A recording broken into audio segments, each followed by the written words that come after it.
नमस्कार. मालिकेच्या पुढील काही भागांमध्ये आपल्याला खूपच जबरदस्त असा ट्विस्ट पाहायला मिळणार आहे. कारण आता केसचा निकाल हा अंतिम टप्प्यात आलेला आहे आणि नक्की काय होणार आहे हे आपल्याला पाहायला मिळणार आहे. कारण यामध्ये अर्जुन अशा प्रकारचे साक्षीदार घेऊन येणार आहे की ज्यामुळं सर्वांच्या समोर येणार आहे की काय होऊ शकतं, नक्की कशा पद्धतीने गोष्टी होऊ शकतात आणि प्रिया कशी अडकली जाणार आहे. कारण प्रियाने एक मोठी चूक केलेली होती आणि ती म्हणजेच प्रियाने एक गोष्ट केलेली होती आणि प्रियाने मधुभाऊंच्या डोक्यामध्ये जो फ्लॉवर पॉट मारलेला असतो आणि त्यानंतर मधुभाऊ बेशुद्ध पडलेले असतात, ही गोष्ट अर्जुन कोर्टाच्या समोर आणणार आहे. फक्त मेडिकल रिपोर्टच नाही तर त्यासोबतच साक्षीदार सुद्धा कोर्टाच्या समोर आलेले असणार आहेत आणि प्रियाची वाट लागणार आहे. जणू काही प्रिया आता हाफ मर्डरच्या केसमध्ये अडकणार आहे आणि या सगळ्यातून प्रियाला बाहेर पडणं अवघड होणार आहे. कितीही काही झालं तरीही साक्षीने विलासचा खून केलेला आहे, ही गोष्ट आता प्रिया कशा पद्धतीने मान्य करणार हे कोर्टाच्या समोर येणार आहे. तर नक्की हा व्हिडिओ त्यासाठी शेवटपर्यंत पहा आणि चॅनलवरती नवीन असाल तर चॅनलला सबस्क्राईब करा, व्हिडिओला लाईक करा. इकडे सायली, अर्जुन आणि चैतन्य बोलत असतात. सायली, अर्जुन, चैतन्य यांचं बोलणं चाललेलं असतं की नक्की काय घडलेलं आहे, का अशा सगळ्या गोष्टी घडत आहेत याबद्दल विचार करत असतात. सायली म्हणत असते की एवढं मी त्या प्रियाला ओळखते पण प्रत्येक वेळेस तिच्या प्रत्येक वागण्यामुळं मला एक धक्काच बसत असतो. कारण ती ज्या पद्धतीने वागत असते, बोलत असते, या सगळ्या गोष्टींमुळं मला कळतच नाहीये. म्हणजे प्रत्येक वेळेस एक नवीन आश्चर्याचा धक्का बसलेला असतो. आणि तेव्हा मात्र इकडे सायली अर्जुनला बोलत असते. अर्जुन म्हणत असतो की पण माझ्या लक्षात आलेलं आहे चैतन्य, एक काम करायचं आहे. म्हणजे हिचा स्वभाव कसा आहे माहिती का तुला, जेव्हा हिच्यावरती गोष्ट येते आणि हिच्यावरती ती गोष्ट शेकणार आहे हे तिच्या लक्षात येतं तेव्हा ती दुसऱ्यावर ढकलून रिकामी होते. तेव्हा चैतन्य, एक काम कर, तू लवकरात लवकर जा आणि सगळे त्या दिवशीचे सगळे फॉरेन्सिक रिपोर्ट म्हणजे फिंगरप्रिंटचे रिपोर्ट घेऊन ये आणि त्याचबरोबर सरंजामींची मदत घे. मी तुला एक लोकेशन देत आहे, त्या लोकेशनला तू ये असं अर्जुन स्पष्टपणे चैतन्याला सांगतो आणि चैतन्य मग जातो. दुसऱ्या दिवशी आता पुन्हा हिअरिंग असते. आता हा शेवटचा दिवस असतो आणि आता नक्की काय होणार आहे, अर्जुन कशा पद्धतीने प्रूव्ह करणार आहे त्याच्यावरती कोर्टाचा निकाल अवलंबून असतो. बाहेर सगळे पत्रकार असतात. आता 2 वर्ष झालं या निकालाची आपण वाट पाहत होतो. फायनली हा निकाल आज घोषित होणार आहे. मधुकर पाटील हे निर्दोष आहेत हे जर सिद्ध झालं तर पुढची दिशा काय असणार आहे. त्याचबरोबर जर ॲडव्होकेट अर्जुन सुभेदार ही केस हरले तर असे अनेक प्रश्न पत्रकार बोलून दाखवत असतात आणि त्या पद्धतीने गोष्टी पुढे चालू झालेल्या असतात. पत्रकारांच्या शंका कुशंका त्यांच्या मनात जे काय आहे त्याबद्दल प्रत्येक गोष्ट ना गोष्ट तिथं बोललीच जात असते. त्याचबरोबर त्यांचे तर्कवितर्क चालू असतात. परंतु आता सुभेदार फॅमिली, अख्खी फॅमिली म्हणजे अस्मिता, पूर्णाजी, त्याचबरोबर प्रताप, कल्पना, अश्विन सगळेजण आज कोर्टात हजर असतात. कारण आजचा दिवस हा अर्जुनसाठी खूप मोठा असतो. नक्की काय होणार आहे, कशा पद्धतीने ही केस हँडल केली जाणार आहे, अशा बऱ्याच गोष्टी होणार असतात आणि अर्जुनला नक्की कळतच नाहीये की हे सगळं कशा पद्धतीने हँडल करायचं. परंतु अर्जुनची फुल तयारी आता झालेली असते. मग कोर्टाचा दिवस येतो. सगळे रिपोर्ट अर्जुनने तयार ठेवलेले असतात परंतु त्याची पुसटशीही कल्पना कोणालाही दिलेली नसते. आणि मग साक्षीला आता पुन्हा बोलवलं जातं. साक्षीची चौकशी सुरू होते आणि साक्षीला विचारलं जात असतं. साक्षीवरती आता प्रश्नांचा भडीमार सुरू झालेला असतो. साक्षीला पुन्हा तोच प्रश्न विचारला जातो की मला सांगा की त्या दिवशी तुम्ही कुठे होता. म्हणजेच 13 जूनला तुम्ही आश्रमात होता, तुमचे लोकेशन रिपोर्ट या सगळ्या गोष्टी मी तिथे दिलेल्या आहेत. तेव्हा साक्षी म्हणत असते की मला नाही माहिती, मी तिथे नव्हते तरीही तो लोकेशन रिपोर्ट माझ्या मोबाईलला का दाखवला जातोय. तेव्हा अर्जुन म्हणत असतो मग तुम्ही रात्रीच्या वेळी तिथं का गेलेला होता. साक्षीला असे अनेक प्रश्न विचारले जात असतात. साक्षी म्हणत असते की नाही, मी तिथे गेलेलेच नव्हते. तेव्हा अर्जुन म्हणतो की ठीक आहे, माझ्याकडे आणखी असे काही पुरावे आहेत ते मी सादर करतो आणि तुम्ही कुठे होता, नक्की काय करत होता, या सगळ्या गोष्टी या कोर्टाच्या समोर येणार आहेत. आणि मग साक्षीला जायला सांगितलं जातं.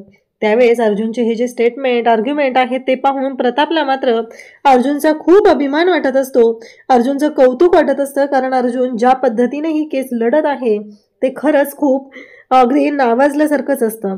आणि मग साक्षी मात्र रडून रडून कोर्टाला सांगत असते की नाही, खरं तर साक्षी एवढी वाईट नाहीये, तिच्याकडून त्या दिवशी चुकून गोळी चालवली गेलेली असते, पण प्रिया मात्र खरंच कारस्थानी आहे. प्रियाने या सर्व गोष्टी जाणून बुजून केलेल्या आहेत. म्हणजे फक्त आणि फक्त पैसा, स्वार्थ यासाठी या प्रियाने हे सगळं केलेलं असतं. इकडे आता जज साहेबांना जज साहेब आहेत त्यांना पुढच्या गोष्टी आता अर्जुन सांगणार असतो. कशा पद्धतीने ह्या गोष्टी हँडल केल्या जाणार असतात हे सगळं अर्जुन कोर्टाच्या समोर आणणार असतो. तिकडे महिपत त्याचबरोबर सगळेजण आता पाहत राहतात. नक्की पुढे अर्जुन काय करणार आहे हा प्रश्न उभा राहिलेला असतो. आणि त्याच वेळी अर्जुन सांगतो की एक महत्त्वाची गोष्ट मला कोर्टाच्या समोर आणायची आहे. सायलीला सुद्धा याबद्दलची कल्पना नसते. अर्जुन नक्की काय करणार आहे काहीच माहिती नसतं. आणि मग अर्जुन तिथे कोर्टाच्या समोर आता बोलू लागतो. कोर्टाच्या समोर अर्जुन सांगतो की मला काही मेडिकल रिपोर्ट आहेत ते कोर्टाच्या समोर सादर करायचे आहेत. म्हणजे ज्यावेळी हा खून झाला त्यावेळी मधुकर पाटील हे बेशुद्ध होते. त्यावेळेस तिथले जे पोलीस इन्स्पेक्टर आहेत जे इन्चार्ज होते त्यांनी हे स्टेटमेंट ऑलरेडी कोर्टाला दिलेलं आहे आणि ते गेल्यानंतर मग ते उठलेले आहेत. मग त्यावेळेस मधुकर पाटील यांच्या मेडिकल तपासण्या केलेल्या होत्या. त्याचे मेडिकल रिपोर्ट आहेत ते मला कोर्टाच्या समोर द्यायचे आहेत आणि कोर्टाच्या समोर हे दाखवून द्यायचं आहे की नक्की कशा पद्धतीने गोष्टी घडलेल्या होत्या. आणि मग अर्जुन जो आहे तो आता कोर्टाला ते मेडिकल रिपोर्ट देतो आणि त्यामध्ये स्पष्ट असं दिसत असतं की मधुकर पाटील यांच्या डोक्यामध्ये अगदी जड अशा वस्तूने त्यांच्यावरती आघात केलेला आहे आणि तोही मागच्या बाजूने केलेला आहे. त्याचबरोबर तिथे असलेले फिंगरप्रिंटचे रिपोर्ट हे अर्जुनने आणलेले असतात. पुन्हा साक्षीला बोलवलं जातं. साक्षीला विचारलं जातं तुमच्या आणखी काही लक्षात असेल, तुम्हाला आणखी काही सांगायचं असेल तर प्लीज लवकरात लवकर तुम्ही या कोर्टाला त्या गोष्टी सांगा, म्हणजे पुढच्या गोष्टी क्लिअर करणं सोपं जाईल. तेव्हा साक्षी म्हणते की मी माझा मोबाईल जो होता ना तो प्रियाला दिला होता. आत्ता माझ्या लक्षात आलेलं आहे, मी माझा मोबाईल प्रियाला दिलेला होता आणि प्रियाने तो मोबाईल वापरायला घेतलेला होता. त्याचं कारण असं होतं की तो जो मोबाईल आहे तिचा तो खराब झालेला होता आणि म्हणून तिने मला सांगितलेलं होतं की मला इथले अपडेट जर तुला द्यायचे असतील तर मला तुझा मोबाईल हवा आहे. आणि आता एवढ्यातच आता कळतं ते म्हणजे खुनाच्या आधीही साक्षी आणि प्रिया दोघी एकमेकींना ओळखत होत्या आणि तिने तिचा मोबाईल प्रियाला दिलेला होता. झालं. आता इथे प्रिया अडकलेली असते आणि त्याचबरोबर अर्जुन मात्र हे सगळं जेव्हा बोलत असतो तेव्हा मात्र कोर्टामध्ये एक शांतता पसरलेली असते. आता साक्षीने हे काय स्टेटमेंट केले, प्रियाच्या पायाखालची जमीन सरकलेली असते. तेव्हा चैतन्य आणि सायली दोघंही प्रियाची तोंड पाहतात. तेव्हा प्रियाचं तोंड पाहण्यासारखं झालेलं असतं. तिला कळायचं बंद झालेलं असतं. आपण कशात अडकलेलो आहे हेच तिला कळत नसतं. तेव्हा मात्र अर्जुन म्हणतो की point to be noted milord. आत्ता साक्षी शिकरे यांनी सांगितलेलं आहे की त्यांचा जो दुसरा मोबाईल होता त्यांनी तो प्रिया मधुकर यांना दिलेला होता. आता हा मुद्दा आला तो म्हणजे प्रिया आणि साक्षी या दोघीजणी आधीपासून एकमेकींना ओळखत होत्या आणि त्यांच्यामध्ये अशी देवाणघेवाण चालत होती. हा मुद्दा अर्जुनने आता कोर्टाच्या समोर आणलेला असतो आणि हे स्पष्ट केलेलं असतं की कितीही प्रिया म्हणजे तन्वी सुभेदार यांनी सांगण्याचा प्रयत्न केला तरीही एक महत्त्वाची गोष्ट आहे ती विसरता कामा नये, नाकारता कामा नये. कारण काहीही झालं तरीही प्रिया मधुकर ज्या आहेत त्या तिथे होत्या आणि त्यांच्याकडे तो मोबाईल होता. आता ही गोष्ट तर प्रूव्ह झालेली आहे, परंतु मला आणखी काही गोष्टी कोर्टाच्या समोर आणायच्या आहेत. आता त्या गोष्टी कोर्टाच्या समोर काय आणायच्या आहेत हा प्रश्न अर्जुनच्या समोर उभा राहिलेला असतो आणि त्याचबरोबर अर्जुन मात्र बोलत असतो. त्यावेळेस आता इकडे ॲडव्होकेट दामिनी उभी राहते आणि तिने जो बाण मारलेला असतो तो बरोबर निशाण्यावर लागलेला असतो, म्हणून दामिनी मात्र खुश झालेली असते. दामिनी म्हणत असते की ऐकलं ना जज साहेब, आता ॲडव्होकेट अर्जुन सुभेदार यांनी सांगितलेलं आहे की साक्षी शिकरे यांचा मोबाईल प्रिया यांच्याकडे होता आणि त्यामुळं त्यांनी हे मान्य केलेलं आहे. तेव्हा अर्जुन म्हणतो की हो थांबा जरा, अहो आज शेवटचा दिवस आहे, आता वेळ वाया गेला नाही पाहिजे, असं अर्जुन मुद्दामच बोलत असतो. तेव्हा मात्र दामिनी म्हणू लागते म्हणजे, आणि त्याचवेळी अर्जुन म्हणतो की आणखी काही पुरावे द्यायचेत मला कोर्टाला. मग प्रिया मधुकर यांना बोलवण्यासाठी अर्जुन जो आहे तो परवानगी मागतो. आता प्रिया मधुकर यांना इथे विटनेस बॉक्समध्ये बोलवायचं आहे असं सांगितलं जातं आणि प्रियाला विटनेस बॉक्समध्ये बोलवलं जातं. आता प्रिया जी आहे तिची मात्र वाट लागणार असते, तिला कळायचं बंद झालेलं असतं कारण तिनं जी काय कारस्थानं केलेली असतात ती इतकी मोठी असतात. मग प्रियाला विचारलं जातं की तुम्ही त्यावेळेस मधुकर पाटील यांच्या डोक्यामध्ये मोठ्या अशा वस्तूने त्याच्यात आघात केलेला होता का? तेव्हा प्रिया म्हणते की नाही, मी तर खूप घाबरलेली होते, मी असं का करेन? तर प्रियाला विचारलं जातं की तिथे मधुकर पाटील हे बेशुद्ध पडलेले होते का? तेव्हा प्रिया म्हणते की नाही. मग इकडे पोलीस खोटं बोलत आहेत का आणि हे जे मेडिकल टेस्टचे रिपोर्ट जे आहेत ते खोटे आहेत का? असं म्हणत अर्जुनचा पारा चढलेला असतो आणि अर्जुन पुन्हा पुन्हा तिला विचारू लागतो की सांगा मला उत्तर द्या, माझ्याकडे साक्षी पुरावे आहेत आणि तुम्ही जर मला उत्तर दिलं नाही तर मी कोर्टाच्या समोर हे प्रूव्ह करणारच आहे. असं प्रियाच्या बाबतीत बोललं जात असतं. तरीही प्रिया म्हणत असते की नाही. आणि मग मात्र अर्जुनच्या लक्षात येतं की नक्की काय गोंधळ झालेला होता, गोष्टी कशा पद्धतीने झालेल्या होत्या. आणि अर्जुनने मात्र आता कोर्टाच्या समोर हे सगळं मांडायला सुरुवात केलेली असते. आणि अर्जुन एक मुद्दा मांडत असतो. आणि त्याच वेळी अर्जुन सांगू लागतो की प्रिया मधुकर, तन्वी सुभेदार ह्या ज्या आहेत ह्या अजूनही महिपत शिकरे आणि साक्षी शिकरे यांच्या फॅमिली फ्रेंड आहेत. आणि त्याचबरोबर तो व्हिडिओ मी कोर्टाच्या समोर देत आहे. म्हणजे तो त्या दिवशी काढलेला व्हिडिओ, प्रिया त्या कार्यक्रमाच्या वेळी महिपतच्या घरी होती, तो व्हिडिओ अर्जुन कोर्टाच्या समोर सादर करतो. आणि त्यानंतर म्हणतो की मला आणखी एका साक्षीदाराला समोर आणायचं आहे, कारण इथे मी बऱ्याच गोष्टी प्रूव्ह करणार आहे आणि आज या निकालाचा हा दिवस असणार आहे आणि आज निकाल लागणार आहे. तेव्हा मात्र प्रियाला कळायचं बंद होतं आणि अर्जुन म्हणतो की त्यासाठी मला थोडासा वेळ हवा आहे. अर्जुनने कोर्टाकडे वेळ मागवलेला असतो. मग कोर्ट त्याला वेळ देतं, परंतु पुन्हा दामिनी उठते आणि बोलायला सुरुवात करते की नाही, ॲडव्होकेट अर्जुन सुभेदार यांना साक्षीदार जर कोर्टामध्ये हजर करायचे आहेत तर त्यांनी आधीच का त्याची कल्पना दिलेली नसते. आणि ऐनवेळी कोर्ट चालू असताना मग कोर्टाचा वेळ वाया घालवण्याचं काम ते का करतात, कशासाठी ते असं करत आहेत, असे प्रश्न उभे राहिलेले असतात. आणि मग दामिनी हे बोलत असते तेव्हा जज साहेब म्हणतात की लवकरात लवकर तुमचा जो कोणी साक्षीदार आहे त्याला लवकरात लवकर इथे आणावं, तुमच्याकडे फक्त 5 मिनिटाचा वेळ दिला जात आहे. आणि तेवढ्यातच चैतन्य त्या साक्षीदाराला घेऊन येतो. आणि मग त्याला पाहून सायली त्याचबरोबर मधुभाऊ यांना आठवतं, हा तर आपल्या आश्रमाच्या शेजारचा आहे. आणि मग त्याला बोलल्यानंतर अर्जुन सांगतो की आज या व्यक्तीला मी इथं बोलवलेलं आहे आणि कारण याचं एकच आहे, ते म्हणजे दिनकरराव आहेत. आणि दिनकरराव इथं सांगणार आहेत की नक्की काय झालेलं होतं. दिनकरराव यांचं घर आश्रमाच्या बाजूला आहे, म्हणजे आश्रमामध्ये बोलण्याचा सुद्धा आवाज त्यांच्या घरामध्ये जातो. तेव्हा मग दिनकररावांना प्रश्न विचारला जातो, तुम्ही इतके दिवस कुठे होतात आणि तुम्ही याआधी कोर्टामध्ये का आलेला नाहीत, त्याचबरोबर तुम्ही तिथे राहता, तुम्हाला या गोष्टी कानावर पडल्या नाहीत का. तेव्हा ते सांगत असतात की हो, माझ्या कानावरती आवाज आलेला होता आणि म्हणूनच त्यावेळी मी आश्रमाच्या खिडकीतून जाऊन पाहिलेलं होतं. तर तिथे प्रिया त्याचबरोबर मधुभाऊ आणि ते विलास का राहायला आलेले होते ते होते. आणि त्याचबरोबर आणखी एक मॅडम आलेल्या होत्या आणि त्या गाडी घेऊन आलेल्या होत्या आणि हे 4 जण तिथं होते. हे सगळं ते सांगत असतात. आणि मग गोळी झाडल्याचा आवाज ऐकला, गोळी झाडली गेली तर विलास काका तिथं पडलेले होते. त्यावेळेस ती बंदूक त्याच्या मॅडम आलेल्या होत्या त्यांच्या हातात होती. आणि त्यानंतर प्रियाने पाठीमागून येऊन ती जे फ्लॉवर पॉट जो होता आश्रमातला, जो मोठा फ्लॉवर पॉट होता तो मधुकर पाटील म्हणजे मधुभाऊंच्या डोक्यात मारला. आणि त्यानंतर मधुभाऊ बेशुद्ध पडले. आणि त्यानंतर प्रियाने सगळे फिंगरप्रिंट तिथले पुसले, म्हणजे एका कपड्याने ते सगळं काम तिनं केलं. आणि त्यानंतर तिने ती जी पिस्तूल होती ती मधुभाऊंच्या हातात दिली. मधुभाऊ तर बेशुद्ध पडलेले होते आणि त्यांच्या हातामध्ये ती पिस्तूल तिने ठेवली गेली. हे जेव्हा कोर्टाच्या समोर सांगितलं जातं तेव्हा प्रिया मात्र चाट पडलेली असते. प्रियाला कळायचं बंद झालेलं असतं की हे सगळं काय आहे. तेव्हा ती सांगू लागते की हे सगळं खोटं आहे. तेव्हा अर्जुन म्हणतो, मग कशावरून तुम्ही सांगताय ते खरं आहे, ते आय विटनेस आहेत ना. मग आता त्यांना पुढचा प्रश्न दामिनी विचारते, तुम्ही आत्ता आलात, 2 वर्ष कुठे होतात. तेव्हा ते सांगू लागतात की मला या महिपतच्या माणसांनी मला डांबून ठेवलेलं होतं आणि आत्ताच कालच मला त्या सगळ्यातून मला सोडवण्यात आलेलं आहे. महिपतच्या माणसांनी मला डांबलेलं होतं. ही गोष्ट आता कोर्टाच्या समोर आलेली असते. अर्जुन म्हणतो, आणखी किती साक्षीदार अशा आहेत की ज्यांना डांबून ठेवले किंवा मारून टाकलेलं आहे, हे अद्यापही आपल्या समोर आलेलं नाही. प्रिया जी आहे ती मात्र म्हणत असते की नाही, मी असं काहीच केलेलं नाही.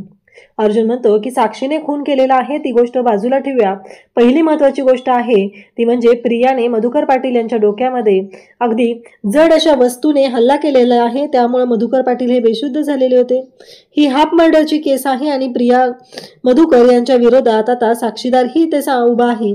साक्षीदाराने स्वतःहून सांगितलेलं आहे की प्रिया मधुकर यांनी मधुभाऊंच्या डोक्यामध्ये त्या वस्तूने हल्ला केलेला होता, ही गोष्ट आहे. आणि त्यामुळं प्रिया मधुकर यांना लवकरात लवकर शिक्षा सुनावण्यात यावी असं अर्जुन सांगतो. तेव्हा जज साहेब सांगतात की प्रिया मधुकर यांना इथे हाफ मर्डरच्या केसमध्ये जेलमध्ये पाठवण्यात येत आहे.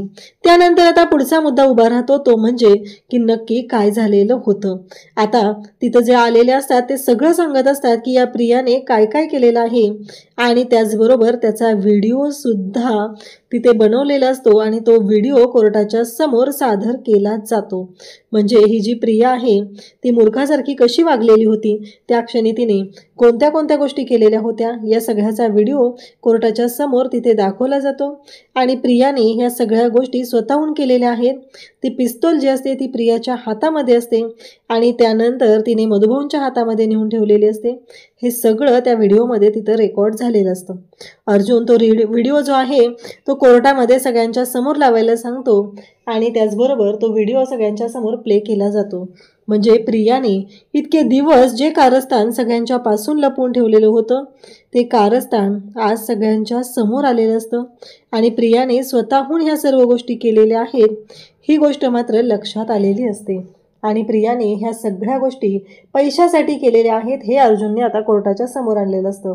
आणि तेव्हा प्रिया म्हणत असते की नाही, मला नाही माहिती, हे सगळं मला साक्षीने करायला सांगितलेलं होतं आणि त्या बदल्यात मला पैसे दिलेले आहेत.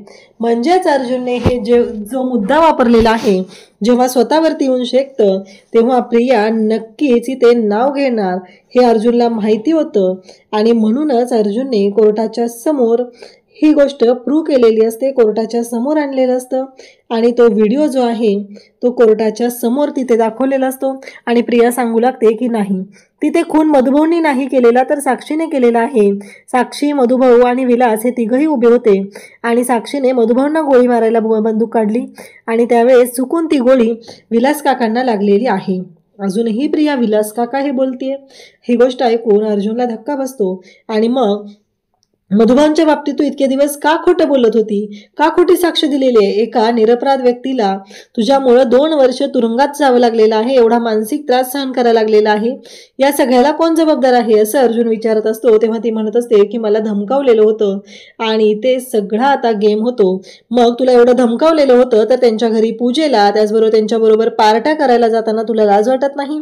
हा प्रश्न तिथे विचारला जातो आणि दामिनीही त्याच गोष्टी विचारत असते आणि प्रिया आता तोंडावर पडलेली असते. प्रियाला कळायचं बंद झालेलं असतं, कारण काहीही झालं तरीही प्रियाचं खोटं आज अर्जुनने कोर्टाच्या समोर आणलेलं असतं.